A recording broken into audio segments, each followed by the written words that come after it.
Coming up on QUTV News this week, are you ready for the final countdown? We have everything you need to know before you leave for Christmas break. Clubs on campus offer students many unique opportunities. Find out what club you can earn service or credit hours in. And Teen Court is now in session. We'll tell you how QU students are getting involved in the criminal justice system.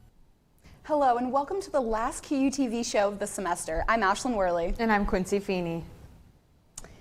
Teen Court is coming to Adams County. QU is partnering with the state's attorney's office to bring back this program. Here's an inside look at the process and participation involved.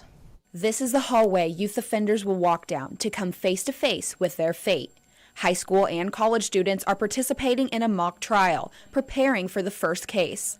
Juveniles who plead guilty to nonviolent crimes like underage drinking will be judged and sentenced by a jury of their peers.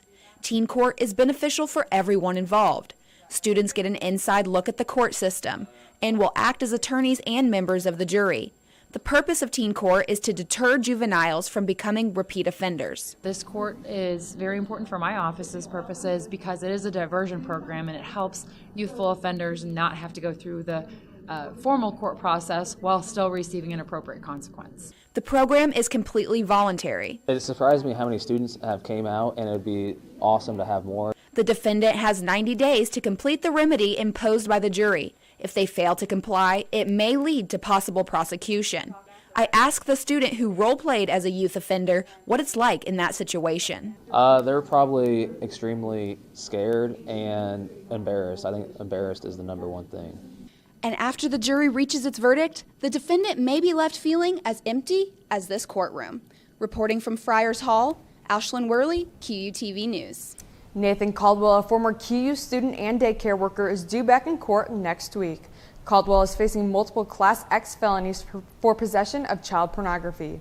On Tuesday, Caldwell will appear in court for a status hearing on one of his two cases before facing a jury trial in March. Recent social media posts on campus have brought up the topic of sexual assault, but there are laws regarding the reporting and investigation of any incident or accusation. According to QU's annual crime statistics report, only one rape was reported on campus last year. Here are some basic things you should know when reporting an assault on campus. You can file an official report with QU Security or notify the Title IX coordinator, Tanya Moore. You can also contact the Quincy Police Department. QU investigates the report and offers counseling to the victim if needed. Once investigators make a decision, the person who made the report can accept or appeal the result.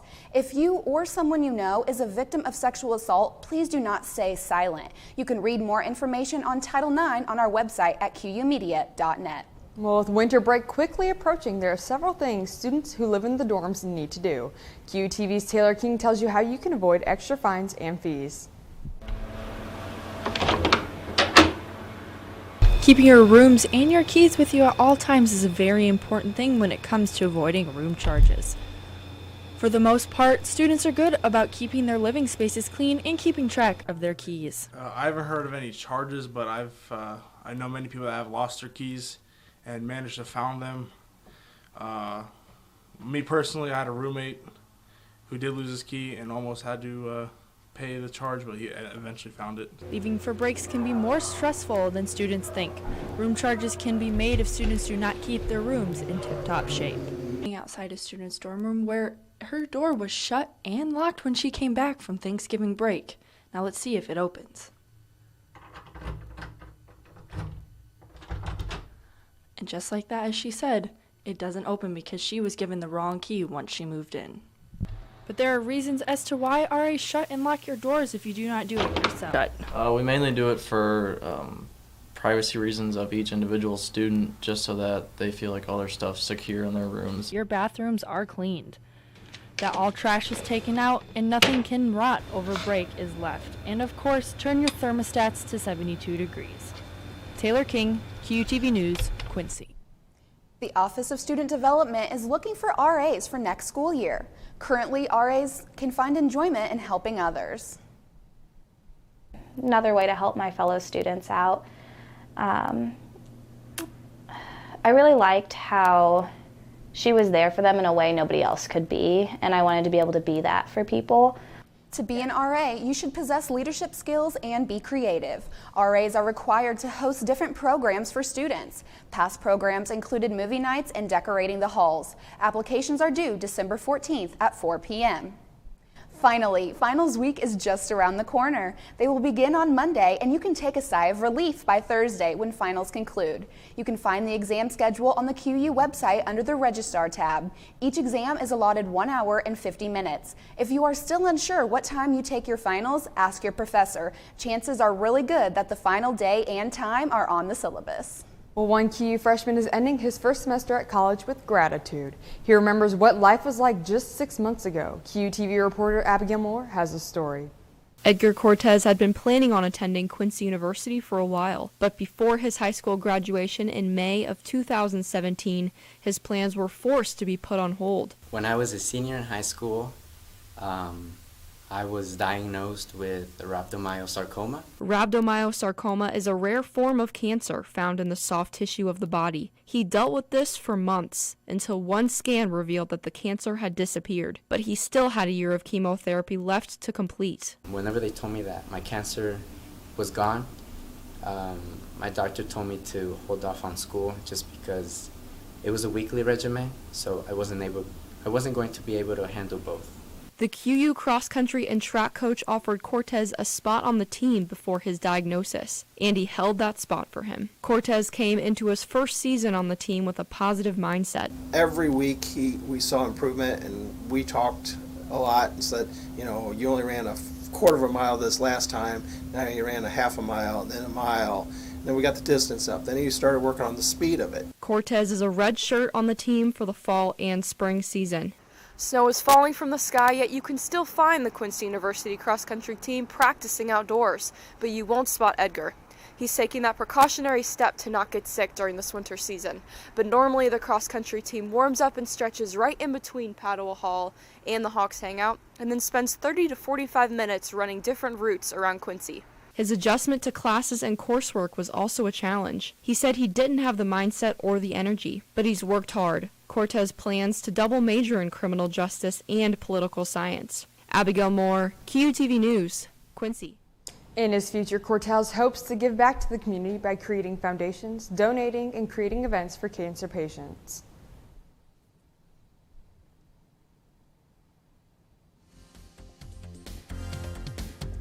With the end of the semester only 1 week away, QU students are keeping busy. And you can pick up the latest edition of the Falcon newspaper to see how QU students spend their days. And coming up, find out what clubs on campus are doing to end the year.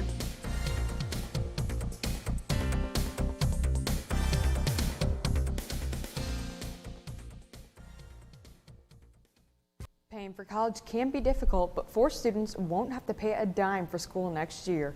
QTV's Shane Hulsey tells you how. This $20 bill won't really buy you a whole lot in college. A nice meal, a few groceries, if you're lucky, maybe a used textbook. But for a few lucky students in the music department next year, they won't even need this to pay for college. The music department is offering up to 4 full tuition scholarships for incoming freshmen in the 2019-2020 school year. QU Director of Bands Bill Mockhold outlines the department's goals for the new scholarship. You could go to college tuition free just for singing in the choir or playing an instrument in the band. And so, the idea is to build that buzz and excitement about our program and also raise the talent level of the students that come here. The scholarships will be equally divided amongst instrumental and vocal students. Tuba player David Spillman says the scholarship will not only relieve some of the financial stress for those incoming freshmen, but also provide those students with an opportunity to pursue their passion. Something that'll help alleviate the financial burden of going to college, and it enables them to do what they love. Mockhold says incoming music students can rest assured knowing they are stepping into a positive environment. Your arpeggios were really nice coming down and going up, where they can hone their craft. A good group of kids. They bond well together. They do a lot of things together. They live together. It's just kind of a big family that we have on campus. Shane Hulsey, QUTV News, Quincy. Up to 4 students will receive the scholarship depending on the turnout at spring auditions.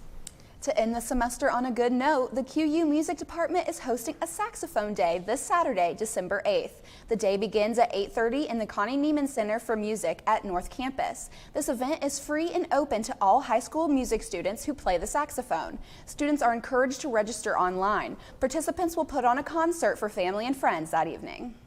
College is a very busy time and can make it easy for you to lose sight of your faith. But there's a group on campus that can help you out with that. QUTV's Anna Konzak reports.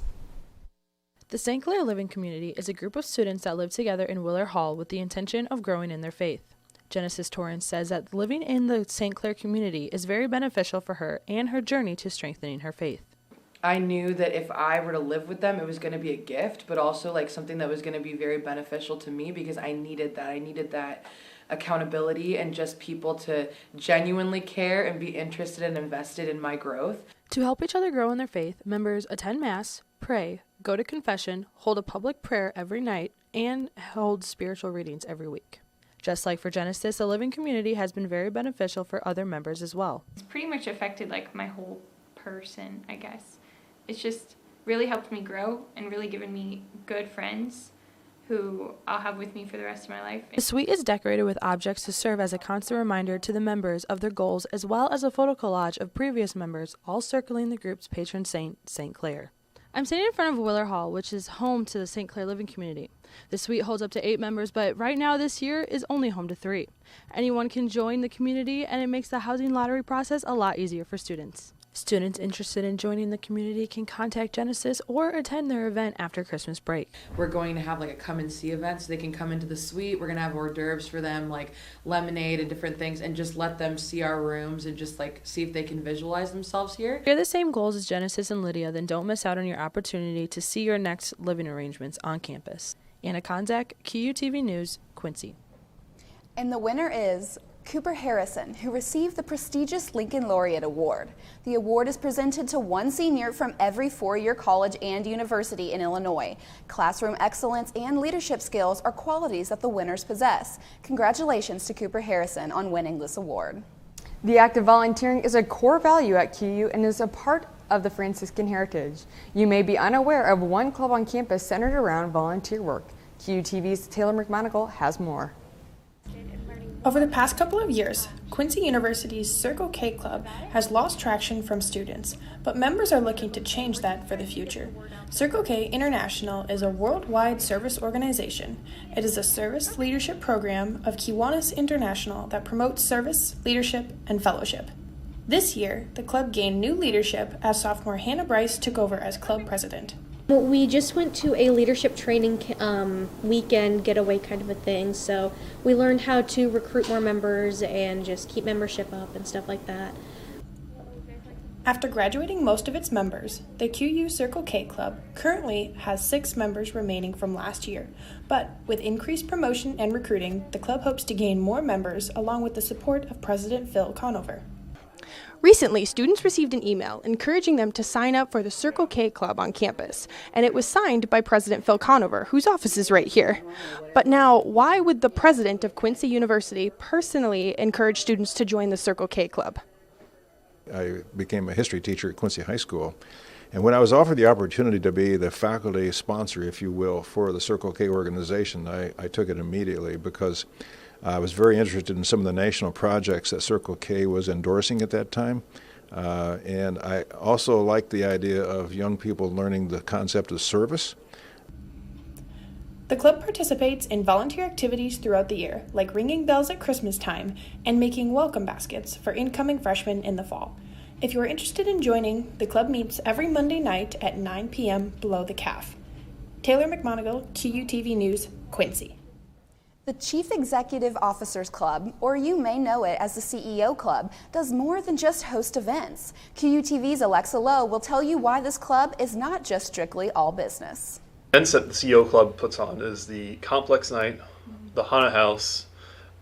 We actually went to our CEO conference this year, which was in Kansas City, and we are also thinking about doing t-shirt sales and also do some sort of a bake sale. The faculty advisor for CEO Club is Dr. Cynthia Hellman, who helped the students to put on complex nights for college students. The Complex Night Club is located at 903 Hampshire Road. Students are able to enter the club during college night at the cost of $5 if they are 18 years or older. President of CEO Club, Van Vonderheide, says the next complex night will be sometime during spring semester. This little try, we offer 1 credit per semester, which can be taken up to 4 semesters. And it's mainly we bring in speakers, talk about their profession, what has drove them to be an entrepreneur of some sort, and also kind of like dip into more their industries. I'm standing outside room 207, where CEO Club meets every Wednesday at 7 p.m.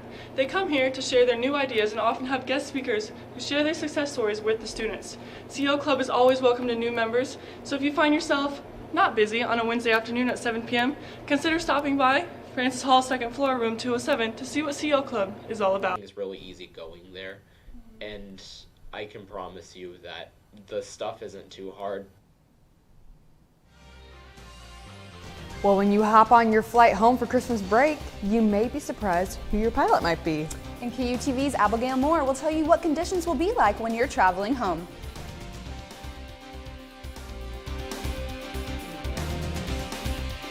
When you board your next flight, your pilot could be a Quincy University alum. Aviation students at Quincy University get to fly from day one. I mean, not every major do you get to go out and like fly an airplane. You know, there's something so cool about that, being able to do that. Aviation majors fly at the Quincy Regional Airport. During their flights, they're tested on different things like holding altitude and recovering from stalls. They also take cross-country flights. Their first trip is to Burlington, Iowa. So you learn how to flight plan for that, and then you take off and you fly there and you get experience in talking to, using proper communication at other airports and other pilots. The university has 5 planes that the students can use. Quincy University aviation students get to hop in planes like this one 2 to 3 times a week in order to practice flying to get their certificates to fly. Those certificates include private, commercial, and instrument. Hannafin knew he wanted to go into aviation when he took his first flight. I remember that feeling as soon as the plane took off, that like I was comfortable, like that's where I wanted to be. Passion is what brings others to the program. With aviation, I'm so satisfied that I don't have to even be flying a plane. Like, I'd be okay working at an airport, just looking at planes, you know. Quincy University is one of the few universities in Illinois that offers this opportunity to students. If you are interested, you can choose to major in aviation or aviation management. And QUTV's Abigail Moore joins us now from the Weather Center. So I know that snow really caught me off guard this morning, but it sure was beautiful. For sure. So how much snow can we expect in the future here? We won't be seeing any more. Yeah, so today really, well, actually last night really caught me off guard too. A lot of people. We will be seeing some sunshine in the near future, some partly cloudy skies, but some lower temperatures. So we'll take a look at the forecast. As of right now, like I said, we're going to be seeing some pretty low temperatures in the high 20s and low 30s. I just talked about how it snowed yesterday. That kind of caught a lot of people off guard. We will not be seeing that in the forecast this week. As of right now, the temperature is 32 degrees, wind coming from the north-northwest at 6 miles an hour. In the tri-state area, as of right now, St. Louis is at 36 degrees, the highest temperature in the area. Keokuk and Chicago at the lowest at 29 degrees. But as you can see, the Midwest is just seeing all those 30-degree temperatures, 20 degrees, and since it's December, we're going to be seeing those for a while. So around the nation, our current temperatures here on the west coast, you can see Los Angeles is at 54 degrees. Below me, we have Miami at 74. In the Midwest, you can see that there is just a ton of snow and ice and wind that is completely taking over the entire north and Midwest area. It's just completely covering the entire United States. So the higher temperature areas, just be thankful for that. But since it did snow last night, make sure that you are being safe on the roads. It is a little slick outside, but that should warm up with our temperatures coming up pretty soon. Today's lows, which we haven't gotten there yet, but Chicago, you can see, is at 26. St. Louis is at 32. But as we move over in the west, Sioux City, 15. And North Platte, 19. And then over in Billings, 7. So as we look at our highs, that's just a little bit different. over on my left, under my left shoulder. St. Louis is at 40, Chicago at 33. So we're seeing those temperatures rise just a little bit. And you'll see in our temperatures this upcoming week, especially starting in our 3-day forecast, we had some morning snow like we just talked about. Tomorrow will be sunny, the high of 31, low of 21, and Saturday cloudy, high of 34, low of 21. But Sunday we'll be looking at the start of some higher temperatures, high of 36, Monday a high of 37. You can see that trail of sunshine just starting Sunday, going all the way through Tuesday. We're looking at Wednesday right now with a chance of morning showers, but that shouldn't be a big problem for those traveling home, especially after finals week. But the good news is we'll be seeing some sunshine in our forecast, and we shouldn't have to worry about any snow. Yeah, definitely looking forward to that warmer weather. Well, thank you, Abigail. And coming up in sports, find out how intramurals are getting a lot of attention on campus and a big honor for a senior football player. Sports director Anna Konzak joins us next with that story and more. Welcome back. Pepsi Arena has been full of basketball action at QU. And now Anna Konzak joins us one last time with the latest in sports. That's right. I mean, this is our last time, but basketball has been seeing quite a lot of court time recently. The women's basketball team hosted another GLVC matchup last week where Rockhurst entered their 3-game win streak. The lead changed back and forth in the first half until Michaela Gronwald drained 3 three-pointers to put the Hawks up 39-28 to end the half. The Hawks were unable to hold this lead and Rockhurst took over. Maddie Spagnola led the team with 20 points while 3-point specialist Michaela Gronwald closely followed with 15 in the Hawks' 74-67 loss to Rockhurst. The women's basketball team played again on Tuesday with Culver Stockton. Hawks grabbed an early lead but were unable to hold it in their 71-67 loss to the Wildcats. Maddie Spagnola led the team with 17 points while Alexa Lowe and Michaela Gronwald put up 10. The men's basketball team scored on the opening possession with Rockhurst. The Hawks answered with an 18-4 run and to take an 11-point lead over QU. Tanner Stuckman and Demetrius Houston hit a pair of jumpers to cut the lead, but were unable to slow Rockhurst's offense. Rockhurst came out with even more momentum in the second half, taking the lead and holding it for the remainder of the game. Quincy put up 90 or more points in the last 2 games, but were unable to score more than 56 against Rockhurst. Demetrius Houston led the team with 12 points in the Hawks' 72-56 loss. As the semester comes to an end, so do intramural sports. QUTV's Will Connerly has more on the last intramural events of the semester. Quincy University has 20 different intramural activities students can participate in. I talked to a lot of the people that participate in these activities and the intern who runs it all. See what's happening with Quincy University intramural sports and what's going on around campus in the highly athletic community of Quincy University. The majority of the Quincy University student body is comprised of athletes. However, there are other ways for these students to get involved in athletic activities involving intramural sports. Playing intramurals is a good way to get out and just enjoy meeting new people and making new friends, and gives you something to do in your Thursday nights, keeps you busy. Intern Alex David is someone who organizes these events. To organize and run intramurals here at Quincy University. Here's Alex organizing last week's dart championship on Thursday night. I hand out the awards, take pictures during it. Eventually they'll get posted to social media. Some participate to win. It's like the gift cards and like the money. It's always fun. We're also winning, so I love to win. I like losing. Follow QU Intramurals on Facebook to keep up with all the fun. I play intramurals because it's a fun chance to get to know other people and have a good time. Will Connerly, QUTV News, Quincy. And while we're speaking about things coming to a close, the football team ended their season back in November, but players are still being awarded for their hard work. Senior linebacker Cody Leonard has been named second-team All-American by the American Football Coaches Association, the only member of the GLVC to earn this honor by the AFCA. And that's a wrap for sports. Have you found Quinn yet? QU's version of Elf on the Shelf is happening now. We have the details right after the break. And find out what us seniors will be doing right after finals. Stay with us.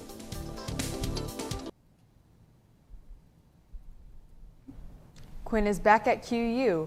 Every semester before Christmas break, the financial aid office hides the elf around campus. You can read clues on where to find Quinn in your email. If you're the first person to find Quinn, snap a selfie with him and bring it to the financial aid office in room 104. Quinn has gifts for everyone who finds him first. The number one rule is do not touch him because he will lose his Christmas magic. Well, guys, we made it. It's officially the last show of the semester.